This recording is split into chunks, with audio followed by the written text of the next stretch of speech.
the topic of this afternoon is transformation towards a future-proof financial system. And the role of innovation in creating and fostering a competitive and sustainable economy is of particular importance in this context. So before we have heard about the different business models, each one at a different stage of the startup journey. And I would like to move on now to an in-depth discussion of what it takes to create or to generate great ideas, but to make also a successful business venture out of it. So first, I would like that we start with a broader analysis of the entrepreneurial ecosystem here in Switzerland, but also abroad, of course, in Europe. And then, before we move on to discuss the success factors, what it needs for successful business ventures. And then at the end, we would also dive into the opportunities and risks for startups related to sustainability.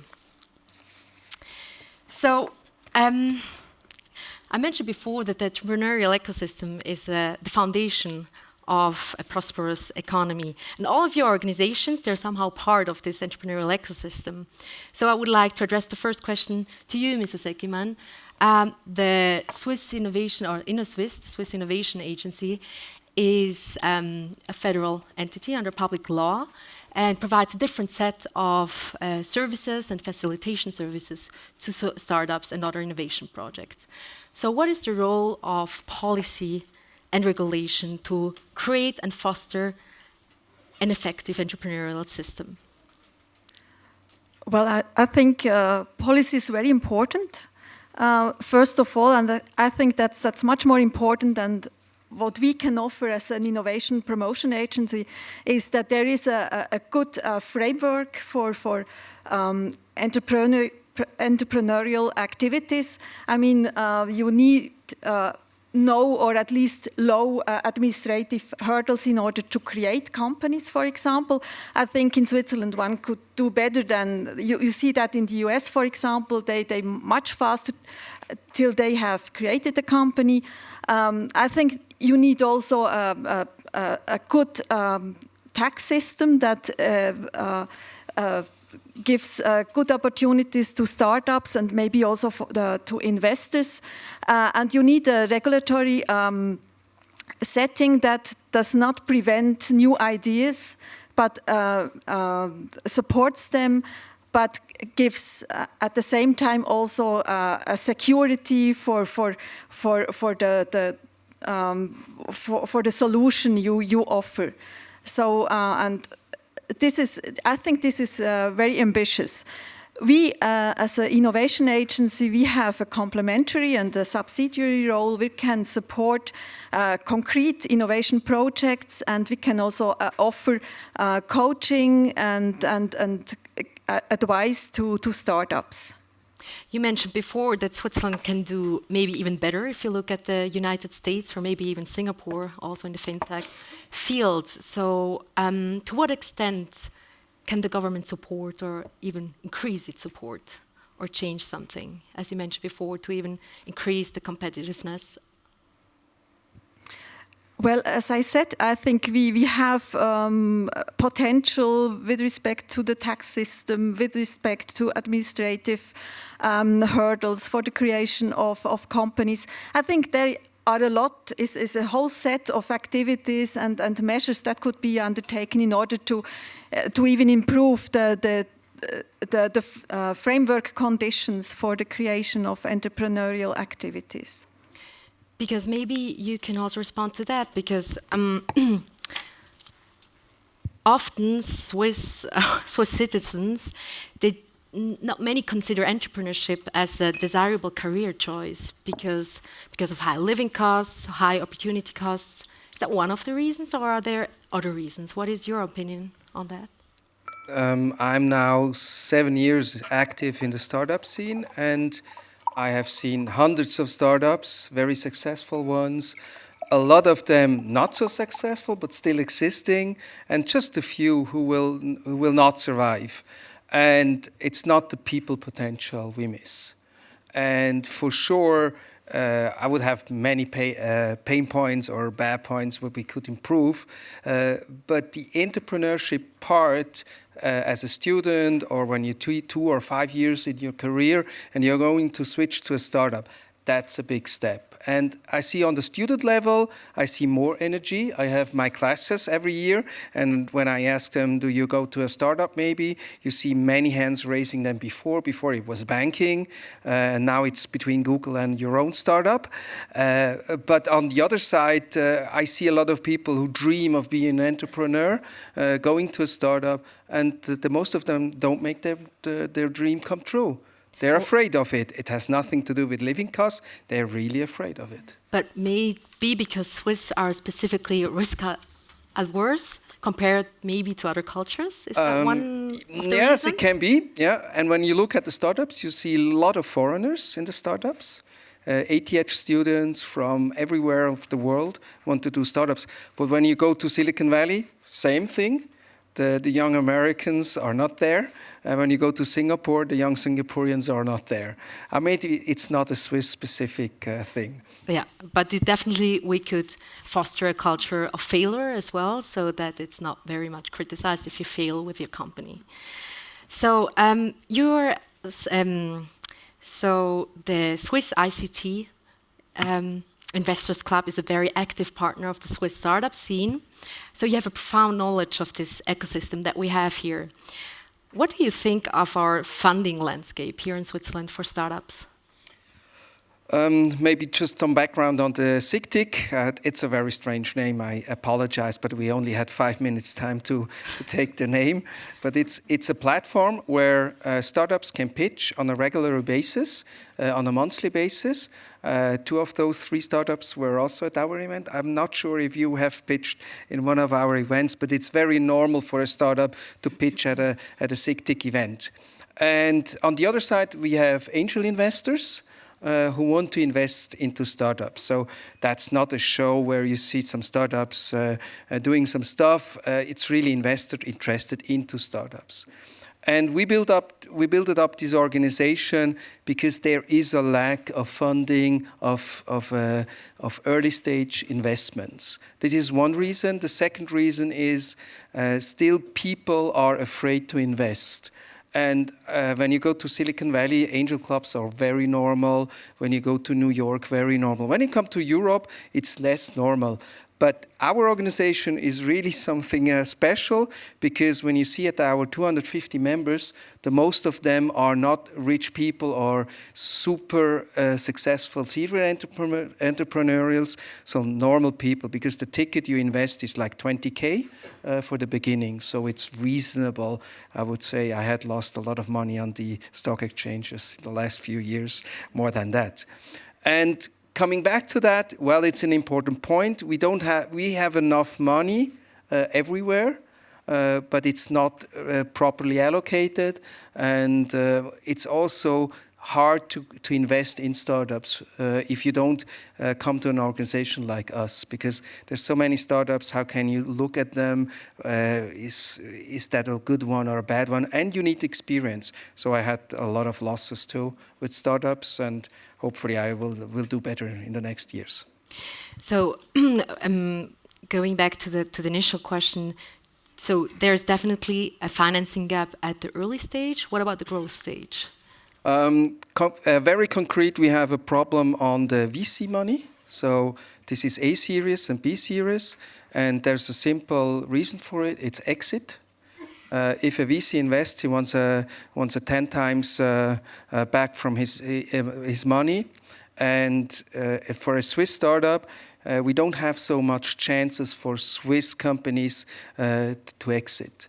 So that's the most critical part. That's why we don't have so many VCs, and that's why we have a lack of money on the VCs. So it's always very hard to raise money, roughly around 3-5 millions for an A series, or 10 or 15 millions for a B series, like they did.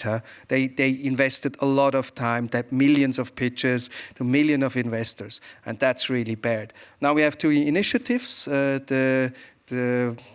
I'm not sure, the Swiss Entrepreneurs Fund and another one. And I'm not sure if this really helps because it doesn't solve the exit problem. Actually, we just have insurance companies right now who are going to buy some of our popular startups like Bexio. And that's, I have never seen a bank buying something. I have never seen Migros or Nestle buying something. Maybe we should encourage them to help also to foster this kind of important thing. The exit is very important for a startup. Mrs. Dunlop, Climate-KIC supports innovation for climate action, working to accelerate the transition to a zero-carbon economy. Do startups that are climate positive face, and also at the European level, face similar challenge that we just discussed here? Yes. Actually, so there's a range of challenges.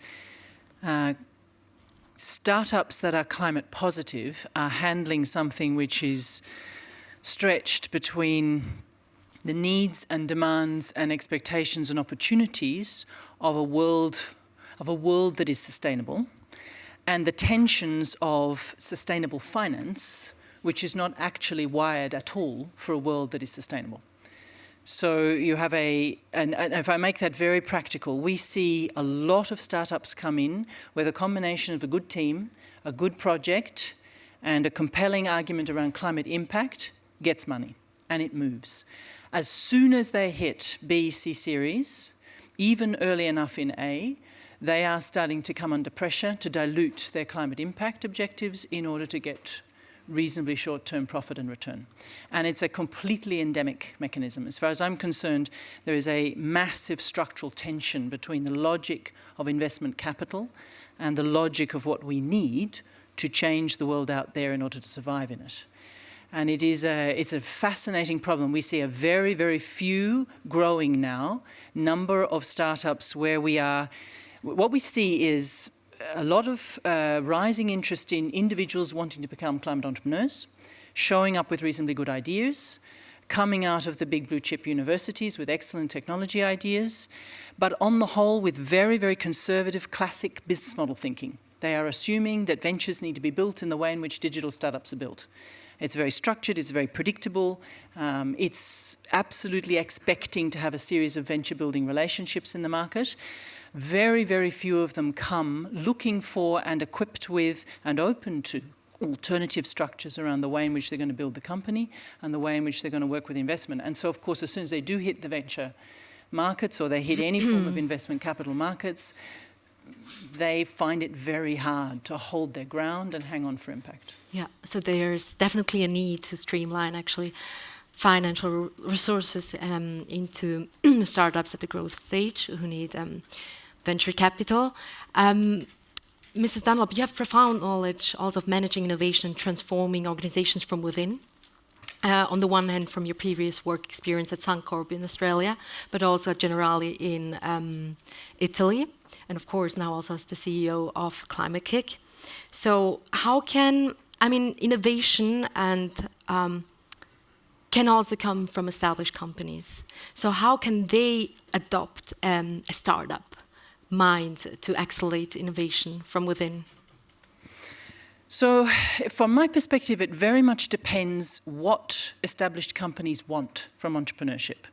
If they want a diversification play, then there are a number of established models, some of them more or less successful, most of them about requiring and structuring for some form of cross-pollination and reciprocal understanding of entrepreneurial cycles, speeds, dips, peaks, the need for some form of agility in decision making. But ultimately, if you like, the structural element is that the relationship between an established company and a startup, if that's ultimately what's at play, will always be marginal.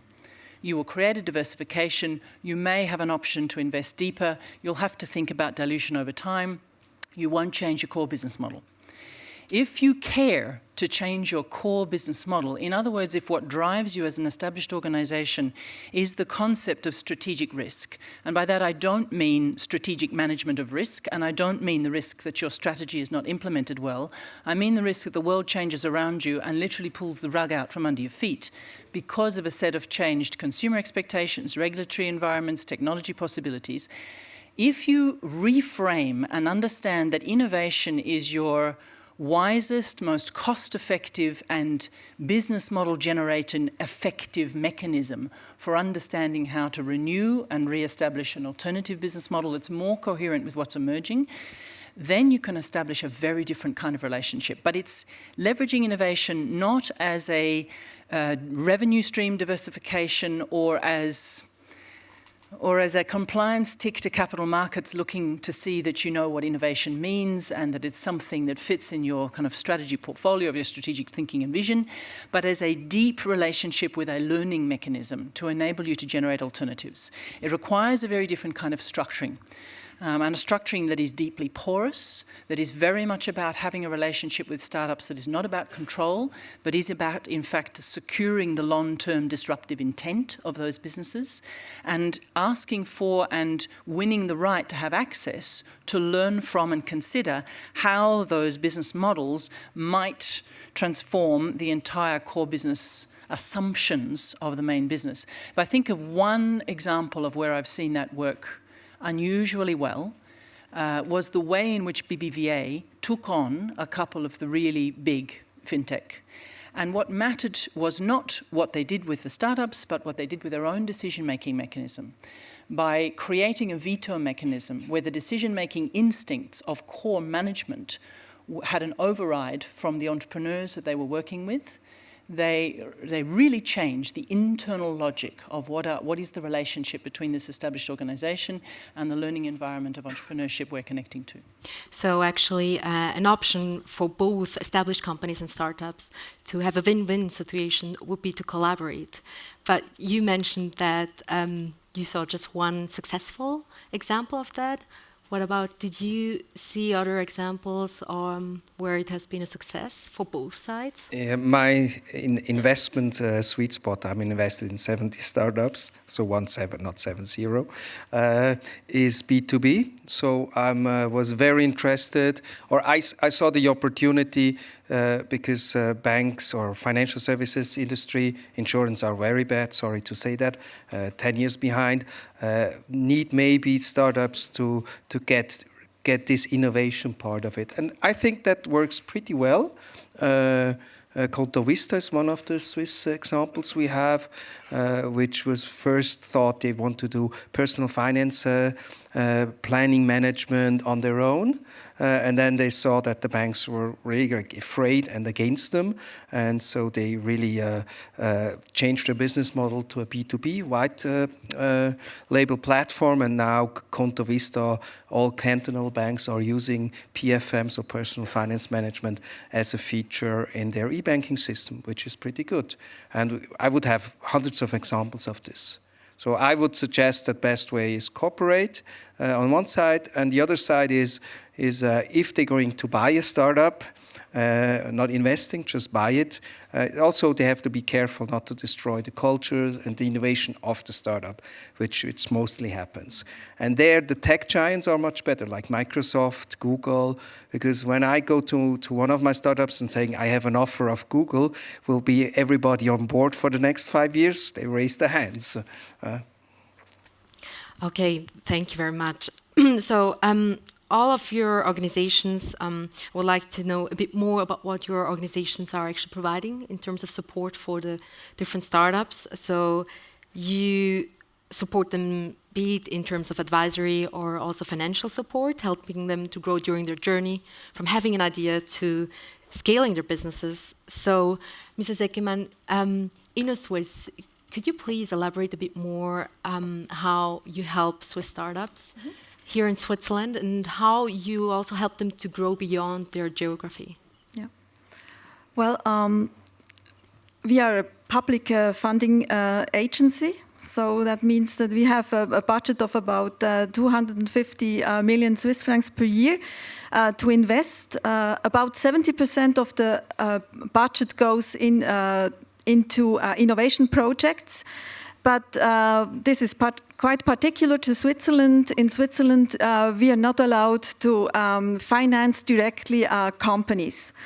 So in an innovation project, you always need a cooperation between a research institute, normally a University of Applied Sciences or ETH or whatever, and a partner that is responsible for implementation. And of course, startups can also be an implementation partner, but in many cases, of course, they would also need some financial support. They can, of course, provide work. They can cooperate in the innovation project, but they normally are not really in a position to afford this all. So this is sometimes a little bit a problem for them. Particularly for startups, we have coaching activities. So we have about 80 accredited coaches that all have their own startup experience. And they help startups to build their company. So it's a tailor-made model. The coaches help where the startups need it. So that can be marketing, that can be development of markets, that can be search for investors or human resources or regulatory matters. Very different. So it depends on their needs. And as regards growing and so on, we also offer them so-called market validation or market entry camps, so they can spend some time, let's say, in San Francisco or Boston or Shanghai. We work with Swissnex, the liaison offices of the Confederation, and they help them to get connected and look for opportunities where they are. We offer them also the possibility to be present at fairs, international fairs. So, for example, CES Las Vegas or the Mobile Conference or Congress in Barcelona and so on. And there we cooperate with Swiss Global Enterprise. So we try to connect also within the startup ecosystem and to help them best. But we have, as a public agency, we have our limitations. It's more a facilitator, so you have more facilitator role and also an enabler. How is it about Climate-KIC? First, how do you choose the startups that are eligible? And then also what kind of support do you provide in terms of capacity building, but also financial support? So let me start with the second and then I'll come back to the first because it's for us actually changing quite dramatically. We run 32 accelerators across Europe, so we are the biggest clean tech activity in the world. And we offer everything from extremely early stage idea shaping, often very much coming out of some of the education initiatives or from early stage initiatives like the Climate Launchpad, where we are creating an enabling environment, actually very similar to what you were talking about, with respect to individuals wanting to find a way to enter entrepreneurship, right through to stage 3 accelerators. We're right this year looking at where we may need to start compensating for some of those issues, structural tensions with venture and ramp up into scaling. So we provide financial support, granting, without strings attached. We don't take equity. We have had a number of debates about that because there's a huge tension with the underpinning model of the European Institute of Innovation and Technology. We provide capacity building, capability building, coaching, method, disciplines all the way through in different mechanisms. We provide particularly networks, and that goes from investor marketplaces. We have an online and an in-person version of that. But most importantly, actually community, and the community relations and connections amongst those startups as they go through.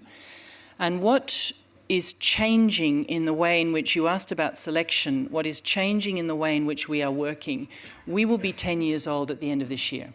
We've supported over 1,400 startups. We've accrued, well, those startups have gone and attracted 930 billion of follow-on capital.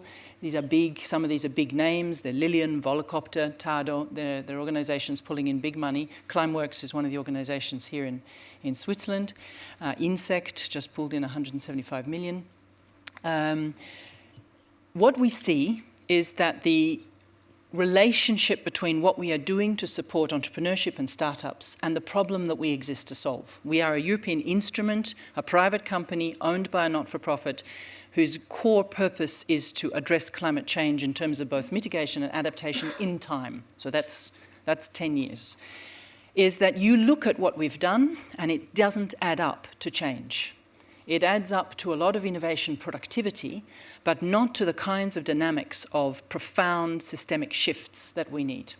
So we are shifting. We've pivoted our entire core business model, including around the way in which we're working on entrepreneurship, because the challenges here are less about identifying a lot of single-point solutions, building them to compete in the existing market conditions, but looking at how do we integrate them, how do we connect them, how do we add them up, how do we design the multidimensional business models that enable the solutions on wind with the solutions on water, energy, waste, and mobility to connect and create a set of exponential step changes in the ways in which some of those, for example, multiple cash flows work together, requalify an underlying land value, pull in demand as well as supply-side finance.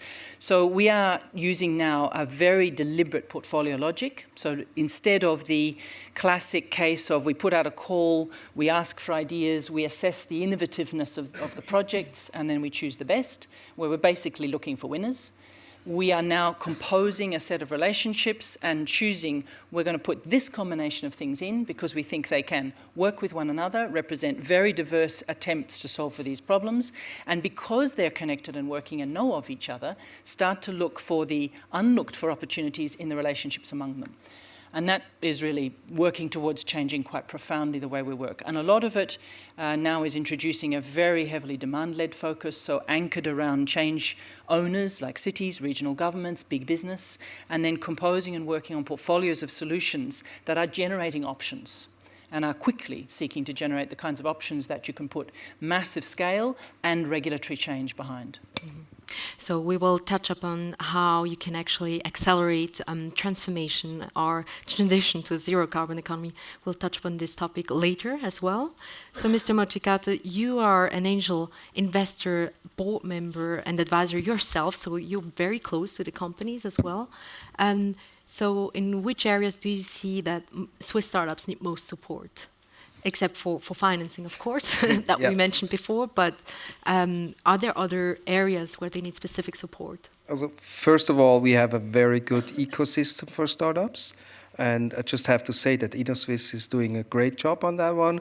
Some of our members are also coaches on your side, and everybody works with everybody and brings this system up. Secondly, we have super universities, ETH and EPFL at the top worldwide, and just those ideas coming out from there are significant, magnificent. So there's a lot to do for the future. Coming back to where they need support, and that's our role. It's just one part. I don't want to put it high, but it's a business. It's an enterprise. You need to have the general rules, how you found Aktiengesellschaft, how you run business, how you hire people, all those little tiny pieces. And that's where our angel investors coming in. And we are not business angels, so we're calling us as investors. So we bring money and skills. We call it smart money. And there's a lot of improvements. But this is a daily work, operational work, and that's what we do to help them really to go from step to step to step. And we don't need more money in the system. We don't need more people. We just have to be following our route and make it things. The only thing I would change, but Mr. Maurer is not here anymore, is stupid taxation of startups and working permits for non-European people. If we would have that, I would say our system would explode and nobody could answer anything on that. We don't have to improve anymore. Okay, so I think we extensively discussed now the entrepreneurial ecosystem here in Switzerland and also the services that you provide your organizations. We still got some time until the coffee break, and at the end we would also like to open up to the audience to ask questions. So now I would like to move on to discuss the critical success factors for startups to become viable in the first place and to scale in a second place. And it is actually common sense that it is virtually impossible to predict whether or not a startup can become let's say a high flyer, will become a success. But from your experience, I think that you can definitely tell us what factors could actually increase the likelihood of success. So, Mr. Mogicato, you co-founded the advisory firm Simples. So, you have a first-hand experience of what it means to be an entrepreneur. What is key for entrepreneurial success? I want to answer as a startup because this was a boring consulting business and everybody can do that. That's an easy thing.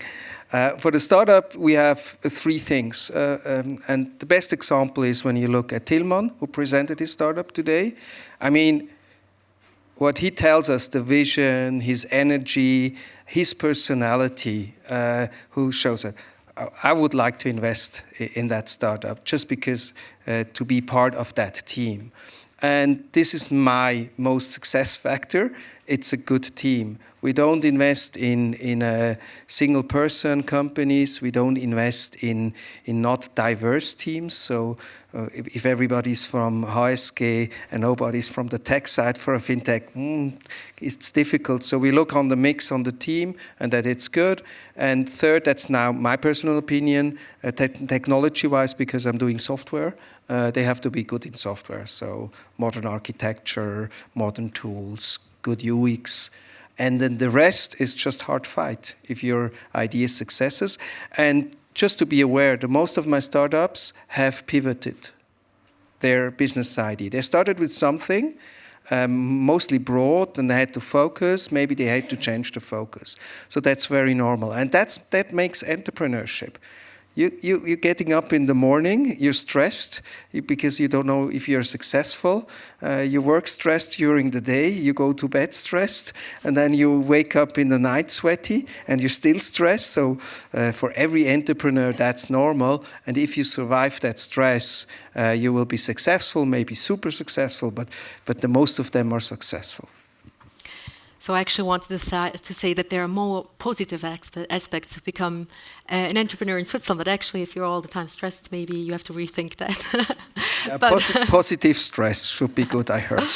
So, but usually actually there should be more positive aspects to be an entrepreneur here in Switzerland because it represents a great opportunity to be active in a stable market, in an innovative and profitable market with access to the European market. However, there are also a lot of startups that fail. So, Mrs. Eggimann, can you maybe elaborate a bit more about the main reasons that most startups fail? Is it lack of cultural support or other external factors and also other maybe internal factors that are crucial? Well, I think it's quite natural that startups also fail. I mean, having a startup means taking risk, and you can have success, but you can also fail, and I think that's quite natural. And I think we shouldn't aim at 100% success of startups. That would not be the right thing. I think we should build on a. You mentioned it before on a culture of failure, that it's accepted to fail once with a startup, and then to stand up, to take the experience one has, and to try again. I think that's the important thing, and I think. In my view, it's not so about failure, but it's also about growth. I have sometimes the impression that that startups in Switzerland are not aiming very high. So they're rather modest, and they're quite satisfied if it works, and they're somehow successful. But sometimes they do not really see the this potential for scaling up. And I think there we have to invest. And we as a funding agency and promotion agency would like to do that too. So to take to seize the opportunity and to seize the potential and help them to scale up. I think that would be very important.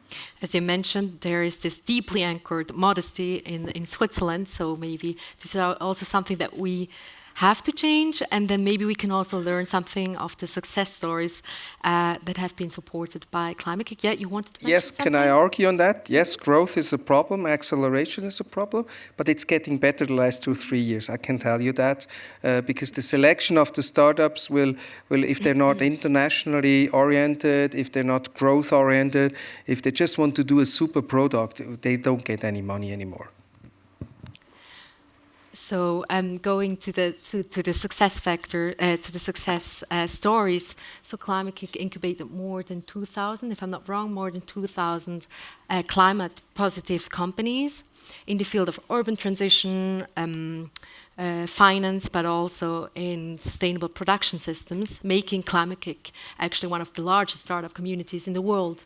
And in the past 3 years, there have been around or almost 20 Climate-KIC-backed entrepreneurs who have been honored in the Forbes 30 under 30 Europe list. So what is the common denominator of those success stories? There isn't, well, there is and there isn't. So the classic, I would completely agree with Ralph, people. People, teams, charisma, the ability to connect. In climate space, you are stretching from the spectrum from hard tech or changing physical systems, or much more problematic, yet again, changing social systems. So you need deep understanding of human beings, of human systems. You need endurance and stamina. This is not spinning up digital apps on a credit card. On the other end of the spectrum, there are a number of digital businesses and, in fact, a missing relationship. I come from working for years in insurtech, fintech, biomimicry, genetics, nanotech, and just watching this massive gap in the climate world with a lot of the exponential technologies. So it's there, but the common ground is people, the team, project, of course, and market. I'd say possibly the distinctive feature is an understanding of market and context. So if you are assuming that systems thinking, for example, your ability to understand that your organization, your business model idea, your technology, your play on social innovation is going to happen, take place and grow in a world that simply doesn't change. It's a version of the extended present. You're going to end up in a very difficult environment. And we see those organizations that are begin to understand more and more how to be curious, how to learn from one another, how to think about systems and think in terms of systems. There is a common denominator there in their ability to understand where their market dynamics are going to be about sustained proof of concepts, in their ability to work with those environments that desperately need that change to take, that can't wait for inherent capital market structures. There is an interesting phenomenon in the startups or the entrepreneurs that are showing up with some of the most flexible and resilient and, if you like, investable across the full spectrum of investment models are often ones that have come through some form of contact with social innovation or social entrepreneurship.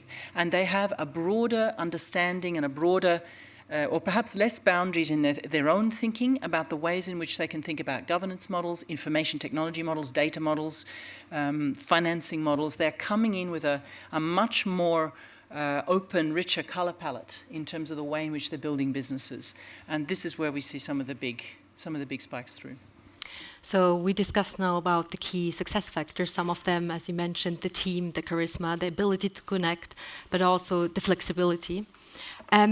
Let's go now to sustainability. Actually, a growing number of investors recognizes the value of sustainable business. In view of the challenges that we are facing, be it climate change, water scarcity, social inequality in a lot of countries, and which is also increasing, there's an urgent need to develop innovative products and solutions that help to transition to a sustainable economy and financial system. So clever entrepreneurs turn these challenges and risks into business opportunities. So before you already mentioned that there are a few market gaps. If you look at climate change, where are there still market gaps that urgently need to be filled actually by startups? Now let's talk about startups and to address this tremendous challenge. So maybe you can tell us a bit more about in which areas. Well, whether they need to be filled with startups or not is a moot point, but they certainly need to be filled with solutions. So if you look at where Europe is at, Switzerland is at, with respect to even our minimum commitments and the relationship between those commitments and what we actually want to live with, we are way off track. So I would put it into two fields. There are a set of physical, social, and economic challenges for which we do not have solutions and for which we urgently need solutions in the relationship between forests and construction, some of the really interesting edges that are happening in nanocrystallization of lignin, where you start to be able to substitute steel. We need solutions in the ways in which we unlock the logistics and supply chains to get a lot of the technical solutions in zero-carbon cement and steel to market. We need solutions for aviation fuel, for alternative proteins, for water, for biomimicry, for genetics. We need solutions particularly around governance models and ownership models, and we desperately need solutions for finance. If I go to the other side of the problem, which is for me, if I look at what's happening and what has happened in 10 years of our experience and what sits in the context, the underpinning assumption that if we create successful ventures, the market will pick them up and that will solve our problems, has been catastrophically proven to not be working and not be working in time. So the area where we most need innovation is to completely recreate our notion of what markets are, of what value is, of the way in which we think about time, the short-term mechanisms that we've baked into discounted accounting, into tax systems, into incentive systems, into capital systems, and into the way in which we think about lending and investments. One of the most interesting projects we have at the moment is a mechanism that's just doing a simple switch of lending not to homeowners but to houses for some of the big retrofit investments that we need, because houses stay and owners go. And houses can actually slow release some of the benefits. So we desperately need innovation in the way in which we are assuming that markets function and the relationship between markets and transformation. You specifically mentioned that there should be a lot of innovation and that in the field of finance there needs to be a lot to do and there has to be something to be done. So the rise of sustainable finance and the need actually to adapt or change current business models, but also to provide new solutions are great opportunities for startups. We have heard before, there's so many opportunities lying there which should be picked up and where you can build actually or develop new solutions. But at the moment, however, in the field of finance, there seems to be somehow a disconnect between sustainable finance, fintech, and mainstream finance. Do you agree with that statement? And if yes, what are the challenges here? Because somehow we seem to be sometimes in different worlds, each one talking with oneself. So how can we connect those worlds a bit more? I have honestly to admit that my sustainable activities are not so, low percentage. And that just has to do with the background. Maybe I'm also an old economy guy, banking and so on. But what I see, just to give another example, actually I'm limited partner in the Start Bootcamp Africa Tech. They're the best 10 Africa tech companies are selected in an accelerator to help them really to grow. And what I see there in Africa as potential to do so, it's huge. Simple transaction. I can just mention one example that's I did not know that over 90% of the Africans don't have a postal address. So the postal address, you need to open a bank account and other things. That does not mean that they don't know where they live or they don't get any parcels or letters. It's just you go to a village and you know this guy is living there. And this company called M-Post is delivering now a virtual post address for $5 per year per person. And then you have a registered postal address for whole Africa, whole world, because they're also a member of the World Post Association in Bern. And I think that's really sustainable. Here in Switzerland, I don't see so much of that. But when you go abroad, I think there's huge, really huge potential with small, little, tiny things. Or another startup I invested is the virtual ATM thing, where you can withdraw everywhere money. And in India, you have the problem that the rural environments don't have any ATMs or banks. And how do they get cash? And cash is there important. So simple solutions and solve really huge problems. So there's definitely a lot of potential for fintech to address some of the SDGs, of the Sustainable Development Goals. So one of the last questions, or the last one that I would like to address to you, Mrs. Eggimann, Innosuisse. Does Innosuisse provide specific support or special support to startups that address sustainability issues? Well, I think one must see that we work on a bottom-up basis. So we accept what's submitted to us, and we have, on the other hand, sustainability as an evaluation criteria. So this is an item that is looked into it when we evaluate startups or also innovation projects. And what we can see is that sustainability becomes more and more important within innovation projects and also for startups. This is certainly something positive, but I mean, this is not this systemic effect that we probably need to have in order to change the world. But I think it goes in the right direction, and in our multi-year program, we also said that sustainable development goals will play even a more important role in our evaluation activities. And we would like to give an incentive for the ones that submit their ventures, that they look into this and are aware of the importance of this issue. So we see that there's a lot going into the right direction for transitioning to a sustainable and low-carbon economy. But of course, it needs to be accelerated faster. And we discuss now the different factors, key success factors for startups. We would like to open up now to the audience if you have some questions to our panelists here. So I see there are already some hands. Hello, my name is Katharina Schneider-Roos from Global Infrastructure Basel Foundation. And I have a question on the selection on the sustainability, because we have been doing trainings with startups on SDGs. And I was wondering, how do you select them on the SDG relation, or how they present themselves in relation to the SDGs? Or how do you do that? From Ms. Eggimann.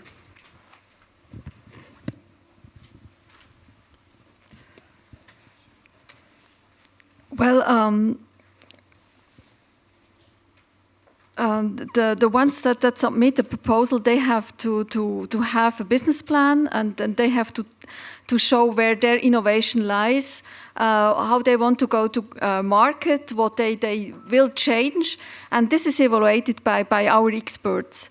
And the experts have a lot of experience in their fields, but maybe also with respect to markets and so on. And then they give their rating, and based on this rating, then the proposal is accepted or not. So we for the time being, we do not have exact criteria for social sustainable development goals. It's done in a broader sense, and we certainly will develop on that in future. Yes, of course. Yeah. If I may just build on I think, a complementary way of doing things. For us, we're using a theory of change, and we're mapping in where we've introduced a concept called deep demonstrations, where we're looking at mapping very deeply. So, for example, working with particular city governments, regional governments, particular big businesses wanting to transform whole supply chains or the entire urban perimeter. And then mapping to understand what are the systems at play, where are possible intervention points that would need in innovation, and then deliberately designing a set of positions there so that we can source and look for innovation, startups, entrepreneurs all over the world to pull into the kind of interventions we're thinking about. So it's like baking the SDG into your pull logic, and then really looking to use that to pull and attract and to shape and connect a lot of the investments that you then make to support them, which then means that what we're actually supporting is the opportunity for startups to engage in market building dynamics, not simply business building. So they're working with each other to build the entire market perimeter. Are there other questions? There's another hand. Yeah. Good afternoon. My name is Marion Verle and I'm the CEO of SustainCert. We're one of the companies supported by Climate-KIC. Thank you for your support, Kirsten and the team at Climate-KIC. We know all about tipping points, right? And in the news in the last few days, we heard about Greenland, permafrost sort of being almost at a tipping point there. Kirsten, you said earlier about the need to completely rethink the way we use markets. So are there any tipping points we could use there to accelerate the speed at which we can redesign and rethink market to use them as a force for good? Yes. There are two that I would put straight into the market play, and then there's a third which was mentioned earlier that I think we haven't talked about nearly enough. One of them is the question of time and the way in which we have got accounting structured. We are discounting the future in favor of the present. And that's exactly our problem. We are literally writing down the future. So restructuring the way in which we think about time in the logic by which we account would enormously help. The second is to go after value. We are still looking, the startups that are struggling in our portfolio because they hit B and C series and the pressure on them to dilute because the pressure is coming around KPIs, short-term exits, and multiples of 10 plus, mean that the core underpinning assumption there is that value should be extractive. And it should be at exponential levels, and it should be in the short term. Shifting that value mechanism, which of course means also going back to shift GDP as the only mechanism by which we ultimately compare nations. But the third, and for me, I think, I was thinking about, we've talked a lot about in startups, but I would like to talk about investors and the role that they play.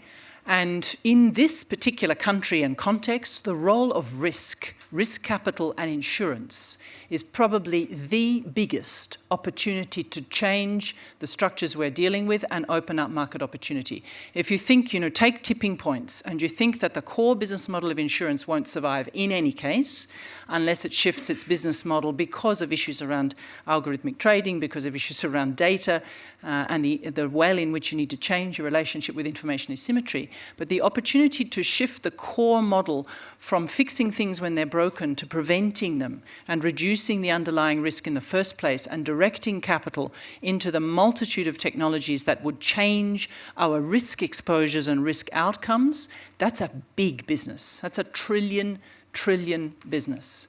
And there, I think there is a huge opportunity for the investment community, particularly coming from insurance and the market structures around it, to start looking at how do we start to go early and long in the market of risk prevention and risk reduction that is going to characterize our climate survival world. Thank you very much, Kirsten. Philipp There's another Langer-Heinecke. question. Yes, Philipp Langer-Heinecke, Finance Doc.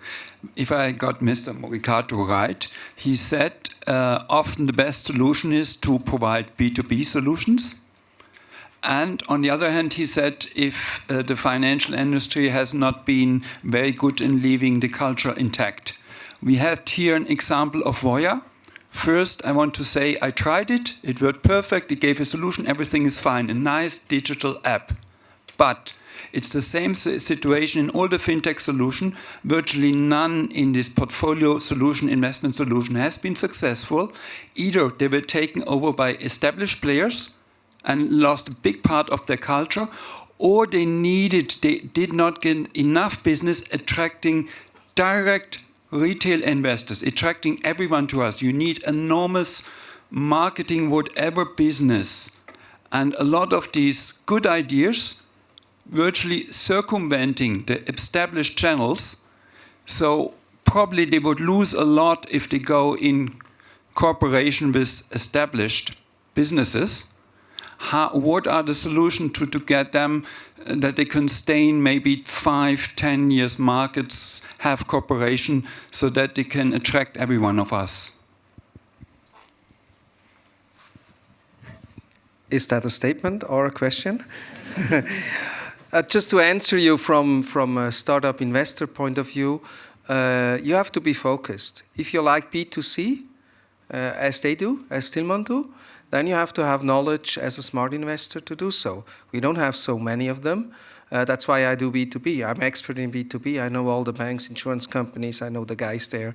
I can bring the startups there to have good meetings. So that's why I do that. But I agree on you. Yes, it's a risky, very risky game if you do a B2C, sustainable robo-advisor like we saw. Actually, they pitched in our event, and out of 100 investors, nobody wanted to invest in that startup because they didn't believe that it will be successful. But now comes to the point why you don't believe it's not successful.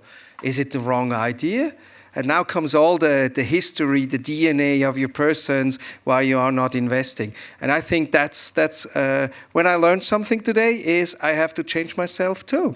I have to go more on other criterias and look also with my startups to be more broaden in subjects and not only be focused on getting the next VC. But on the other side, it's also that the VCs are very traditional. We have to change them too. Hopefully, big finance money comes in. And to be honest, I'm also in Singapore, and there the investment period for a startup is 2 years, and they shut it down afterwards. And here we gave them 5-7 years time to do something good. So we're much more sustainable in that sense. Maybe just one thing to add that would also connect to the gold standard question. It is also about information. One of the untapped or frontier areas is around disclosure that pushes well beyond the very, very superficial top level of disclosure that's happening and starts to push into a level of information on scope 3 emissions, on supply chains, on impact, on relationships. If your client, retail client, was one of the thousands and millions of school children protesting on Fridays for the Future, what would they want to know about where they would put their 50 Swiss francs? And next year they're 100 and they're 2,000. In innovation, we do a lot of support in innovation in that area. It's why we have a lot of, actually many of them are in Switzerland, a lot of relationships with startups that are moving in there. The faster we can build that information, the deep and broad information, the more the investment can flow, and the more you start to use mechanisms like crowdfunding to get it really flowing. So I would suggest that we will close, if there's not a pressing question, that we will close the panel discussion now. You can also ask them other questions if you have some during the coffee break. So our guests got definitely enough brain food and content to discuss now during the coffee break. You will have 30 minutes until 4 o'clock to fresh up and to chat before we get then first-hand insights from Brussels on the most recent developments in sustainable finance. Thank you.